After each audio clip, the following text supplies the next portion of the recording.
Hello friends, இன்றைக்கு இந்த வீடியோவில் தமிழக அரசு வழங்கக்கூடிய இலவச மின்சாரம் அறிவிப்பானது பற்றி ஒரு முக்கியமான அப்டேட் கொடுத்துருக்காங்க. அதை பற்றி பார்க்கலாம்.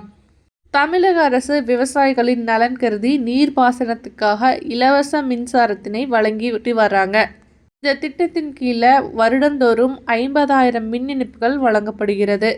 இந்த மின் இணைப்புகள் முற்றிலும் இலவச மின்சாரம், சுயநிதி பிரிவு, தட்கல் பிரிவு, சிறப்பு பிரிவு அப்படின்னு சொல்லிட்டு பல வகைகளை தற்போது ஒருங்கிணைந்த பண்ணையம் மூலமாக கூட வழங்கிட்டு வர்றாங்க. இந்த 2025ஆம் ஆண்டுக்கு 50,000 கனெக்ஷன்கள் வழங்கப்படும் என அறிவிக்கப்பட்டிருந்த நிலையில் இது வழங்குவதில் டிலே ஆகிட்டே இருக்குது.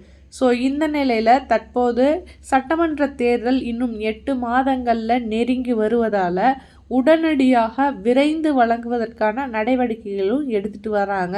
அது பார்த்திங்கன்னா 2015க்கு முன்னாடி அப்ளை பண்ணவங்களுக்கு எல்லாருக்குமே கொடுக்க போகிறதா சொல்லியிருக்காங்க. அதோடு சேர்ந்து இதை முடித்த உடனேயே தட்கலும் ஓப்பன் பண்ண போகிறாங்க. இதனால் புதிதாக மின் இணைப்பு வாங்கி தேவைன்னா வெயிட் பண்ணுறவங்களும் உடனடியாக விண்ணப்பித்து வாங்கிக்கலாம்.